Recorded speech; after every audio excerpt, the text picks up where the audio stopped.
Bueno, ¿qué tal? Estamos en el octavo encuentro de filosofía analítica y yo no voy a desaprovechar la oportunidad de hacer una pregunta muy difícil, pero tengo al frente una persona capaz de responder, por lo menos hacerme aprender algo de esto. ¿Hay información fuera de la mente humana? O sea, quiero poner el contexto para los que escuchan. Este autor que tenemos delante ha explicado que hay un concepto clásico de información de Shannon. Ese concepto es un concepto científico, no tiene la profundidad filosófica y más bien acá se mostró una conceptualización más filosófica de la información de Shannon. Entonces, pero a todo esto hay una pregunta de fondo. ¿Hay información fuera de la mente humana? En esas, por ejemplo, una preguntita chiquita que puede orientar al público. En esos cables de fibra óptica que están llevando en nuestras conversaciones y libros en PDF, en esos impulsos lumínicos, ¿hay información? ¿O solo está en la mente humana? Bueno, gracias por la pregunta. En la historia de la filosofía hay diversas concepciones de información.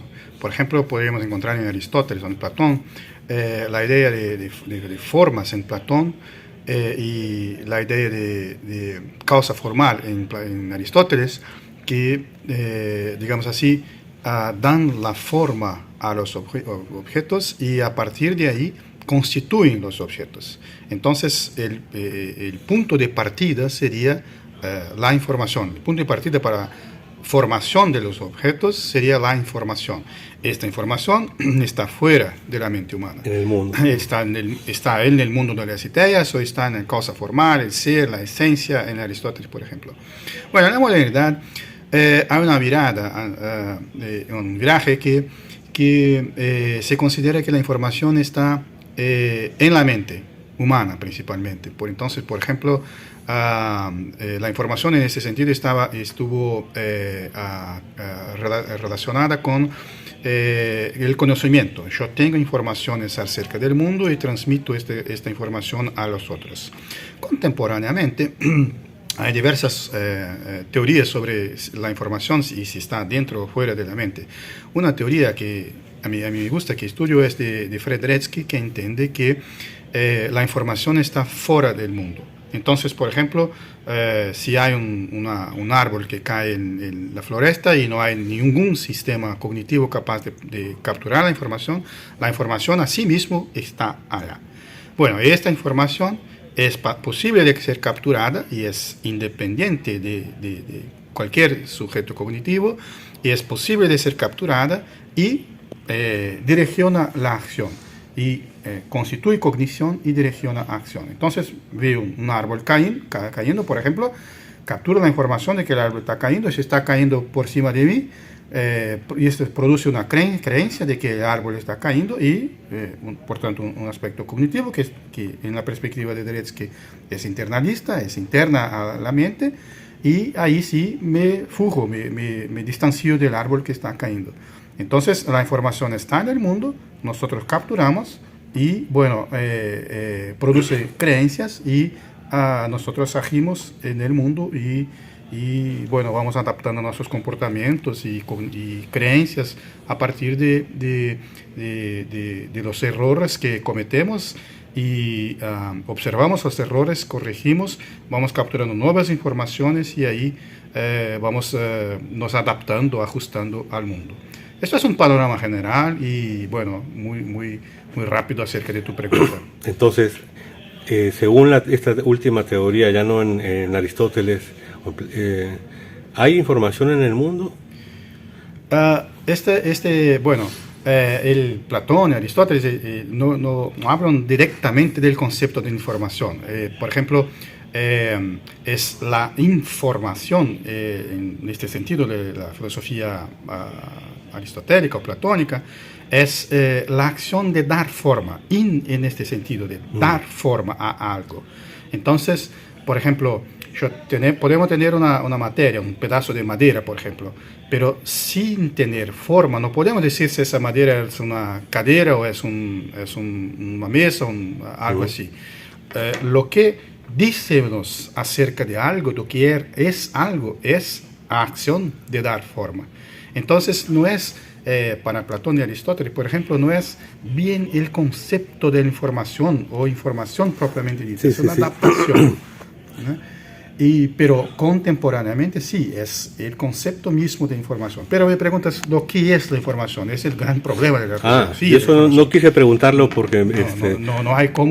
No hay una buena definición de esto. Pero parece emparentado al registro de la percepción.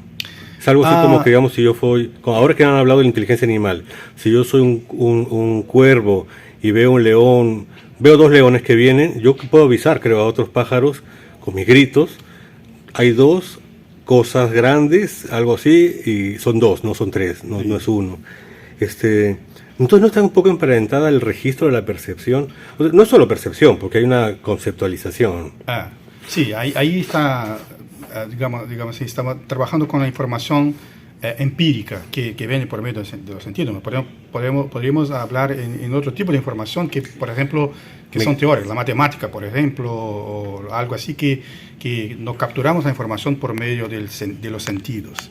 Bueno, la información que estamos hablando, sí, prácticamente es información que está en el mundo, de los eventos, de las cosas que ocurren en el mundo.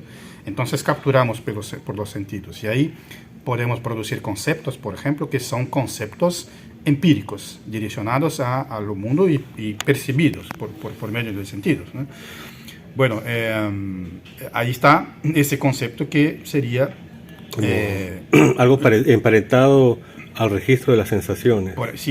Sí, capturamos la información, en este sentido capturamos por medio de la percepción de los sentidos. Había una definición del filósofo Gustavo Romero de que materia es todo aquello que puede interactuar con otras cosas o que puede dejar en los demás alguna huella. Y eso se parece un poco a la información, ¿no?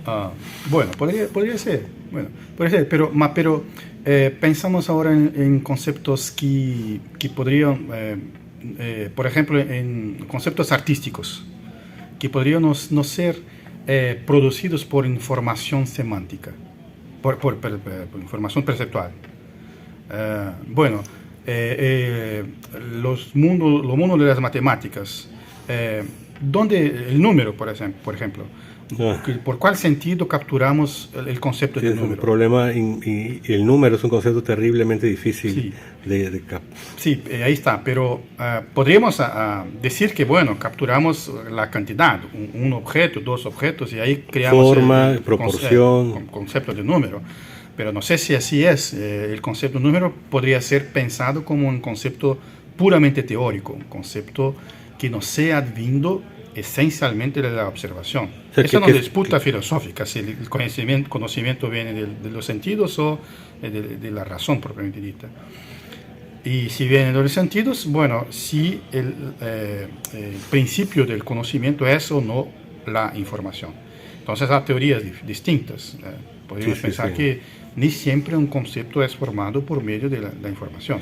Quisiera acabar, no quiero abusar, pero ahora que estás mencionando estos distingos, recuerdo que tú me comentabas las diferencias ontológicas de información distintas, o sea, distintos, claro. Entonces, cuando yo te preguntaba, por ejemplo, la información genética o la información que se pierde o dicen o se gana o se conserva en los agujeros negros, distinta a la información que se transmite de la que hablaba Shannon.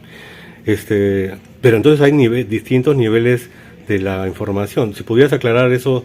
Sí, con distintos estatutos ontológicos. Te pido mucho en pocas palabras. No, tranquilo. Distintos estatutos. Por ejemplo, en la perspectiva de Aristóteles, que estaba hablando de un estatuto ontológico. La información es un ente, es una cosa. La modernidad, el estatuto epistemológico. La información es algo que está en la mente del sujeto. En la formación biológica, hay información física, por ejemplo, que que ponen los buracos negros, agujeros negros. Agujeros negros, que la información también se pierde. Entonces, hay información física, en el sentido de Shannon, hay información física también, pero es algo que se instancia en la materia. En el sentido de Dretske, que estaba hablando, la información es semántica, es una señal carga una información.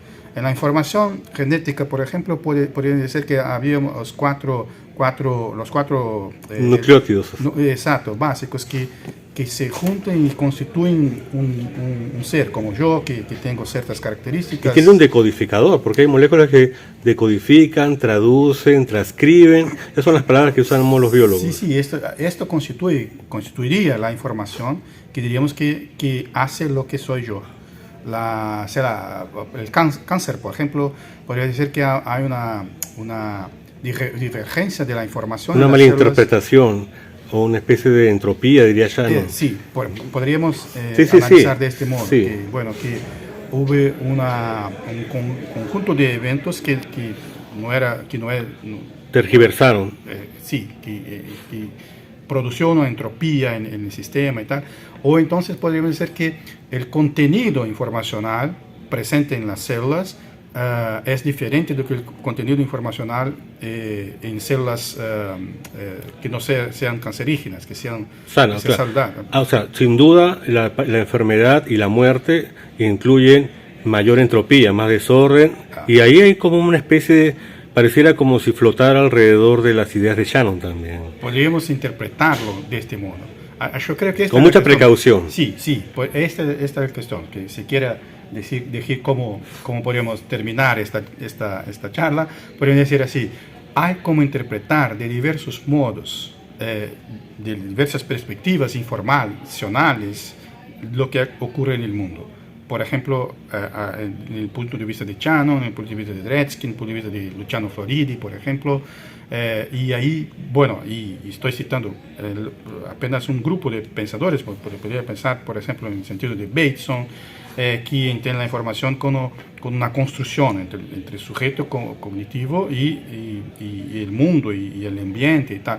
Entonces, en ese sentido, no habría, la pregunta que me hiciste en el comienzo no habría muy sentido, porque la información no está dentro o afuera de la mente en ese sentido, porque la mente sería un conjunto de cerebro, ambiente, objeto y todo más. Entonces no tenemos tiempo para hablar de todo esto, pero a una perspectiva distinta que no está dentro o fuera, ¿sí? Porque es una perspectiva sistémica, distinta de la que estamos hablando hasta ahora. Por ejemplo, que tenemos la mente como un sistema distinto del ambiente. En esas perspectivas enactivistas no hay esta diferencia de la mente por un lado y fuera de la mente por otro. Bueno, entonces son diversas perspectivas y yo creo que la filosofía de información, que es esta área que trabajamos cuando hablamos de estas cosas, es muy interesante porque justamente hay un campo abierto de investigaciones y un conjunto muy grande de problemas que pueden ser investigados y que aún no fueron resolvidos. Bueno, en filosofía no se resuelven problemas, pero aún una posibilidad muy grande de investigación y propuestas y bueno, discusión acerca de las cuestiones que nos interesan en la vida, por ejemplo, cómo podemos caracterizar lo que somos. Te agradezco muchísimo y la vía para todas estas reflexiones filosóficas de grandes problemas filosóficos sobre información, paradójicamente, ¿no? Van también para un medio de comunicación que es nuestro humilde canal de YouTube. Muchísimas gracias. Yo que agradezco y un placer.